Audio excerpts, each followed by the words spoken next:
Welcome back to the channel, guys. Today we're going to be actually talking about the 2024 Toyota Tundra.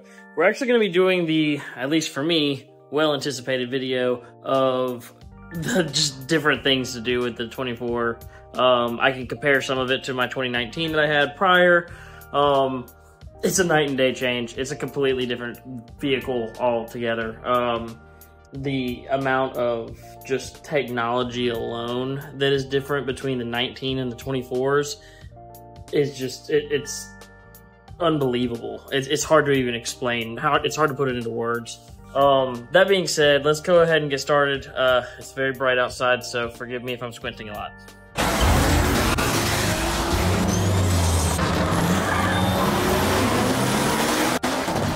Quick clip because I haven't actually mentioned it in any of my videos, but I'm actually taking the 24 Tundra right now to go get window tint on the front two door windows and the windshield. The back windows are all already tinted. I'm doing 20% on the driver and passenger door, and then I'm doing 50% on the windshield all the way down. So gonna be exciting. So I'll give you some quick before and afters.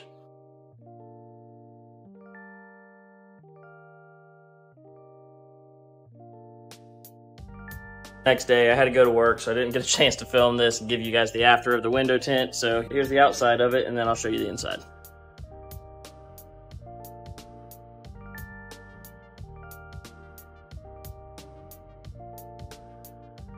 First things first, I want to talk about this pocket here. I know it sounds really stupid, but it's so convenient to have. Other than that, it's fully electronic windows, mirrors, whole nine, obviously. One of the first things is the electronic screen here, and dash hub screen. It is definitely a lot better, a lot more responsive, has a lot more information and things on there. It also has a little speed limit sign. It does have the adaptive cruise control, which is, if you've watched my other videos, you know, is one of my favorite things of all time with newer technology. It does have Apple CarPlay. I have it disconnected right now because I'm recording on my phone. But it has Apple CarPlay and Android Auto, which is amazing. It does have the electronic climate control, which I personally love. My dad also has one as his work truck, and he hates it. Me personally, I love it. The one thing I would complain is everything just creaks in here. Oh, actually, that one didn't do it this time, but it always does. Anyway, everything creaks in here. The plastics are kind of cheap, but other than that, it's a really nice vehicle. I love this thing. It does have the electronic parking brake, which I absolutely despise personally. If I put it in park, it automatically goes. And if you listen, you'll be able to hear the electronic brake.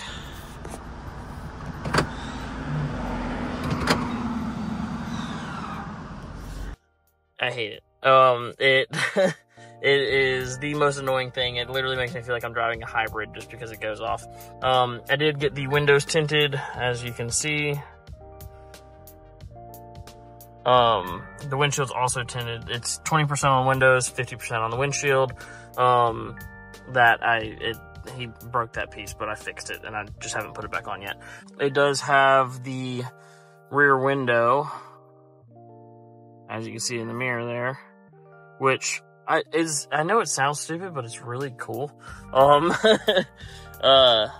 So the company does pay to get this put in. It's constant power, unlike the other USBs that are actually already in the car, which it does have some charging ports in here, which I do have the tray in there that I showed you guys in the previous video. It also has this little cubby here, which again, I know it sounds really ridiculous, but these little cubbies really make a world of a difference, especially when you're using this as a work vehicle. Mine does have the trailer brake. I will probably never use it because I never have to pull a trailer for my job. But if I do, I have it. But that's just because I have the SR5, which most people in the company actually didn't get an SR5. I just happened to get very lucky and ended up getting one. I think that's really it for up here. I do have this little cubby here, and it's kind of got a little thing that you can like put your phone here. I don't like it because I don't like to have to look down at my phone. I like this. Also, this doesn't charge your phone. That does. So Anyway, I have that on there. I have it right in front of the vent so that if it's hot and the sun's blaring, and my phone can be here, and I can have the AC blowing right on it, and my phone doesn't get hot and overheat and shut off. They do make little tray things that go in here that kind of make that space a little bit more useful for someone like me that doesn't want to put my phone in there. I may get it, may not, I don't know. But it also has this tray here, which is very convenient because I was able to plug this in and not have a wire running all the way over there. Also, I don't need that to have constant power when the vehicle's off, so it kind of works out. I do have the strobes, as you probably saw when I got in. Now, the other thing that I will complain about is when you turn on these lights, I know it's bright outside, so it's kind of hard for me to explain it, but maybe I can make a video tonight once it gets dark. These lights suck. My 2019, I can turn those lights on and I can see all the paperwork that I'm working on and everything else like that, no problem at all. In this truck, it just doesn't work. These lights are absolutely garbage inside. They look nice, but if you're trying to work out of this vehicle with those lights, it's just not gonna happen at all. They suck. The other thing is, which, I mean, I have a lot of stuff back in my back seat, so it's kind of hard for me to show you too well, but there's no room. I do have a lot of stuff back here because it is a work truck. These are my jackets and vests and hard hat and boots and everything else, but this is where I drive.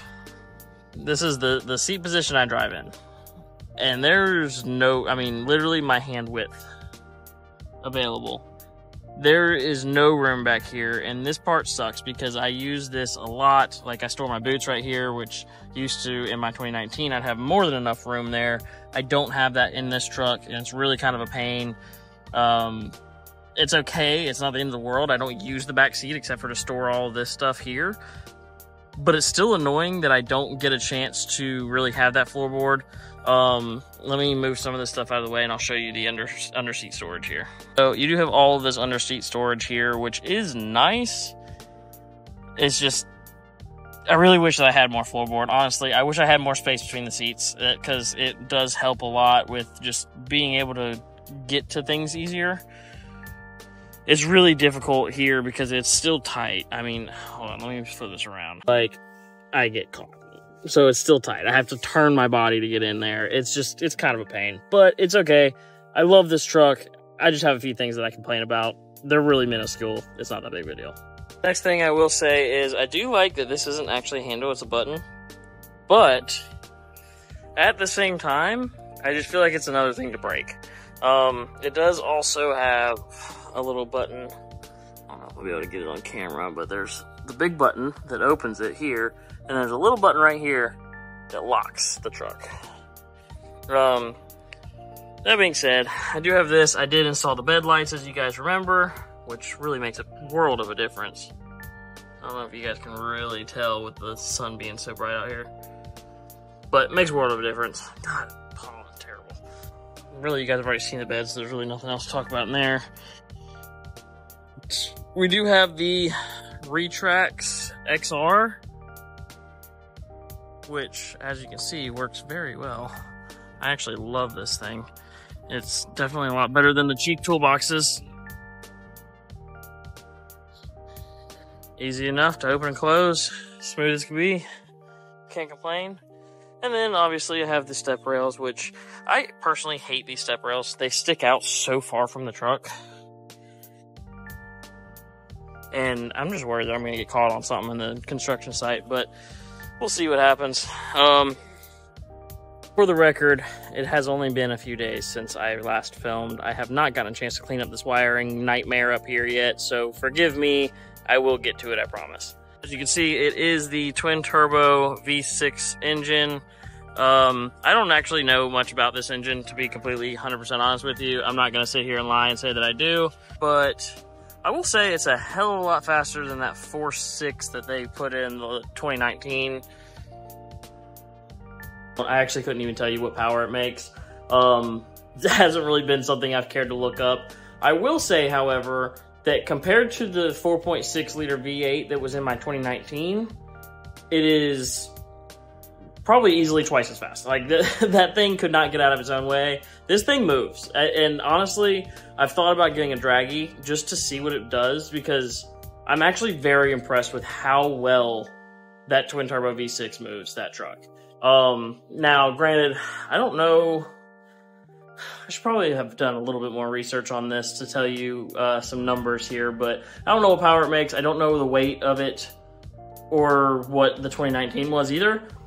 But I will say that twin turbo V6 that's in this truck moves out way better than the 4.6 liter V8 in the 2019. I couldn't get out of the job site safely in my 2019, but in this one, I have no problems at all. It is a night and day difference. If you hit it at 60, you're going 100 mile an hour before you even know it, and it really throws you off because I didn't expect that out of the V6 at all, twin turbo or not. So that's going to be all for today. I will say that I absolutely love this truck. I was very, very skeptical of this truck coming from the 2019. I really wasn't sure how I was going to feel about it, especially being the V6 twin turbo.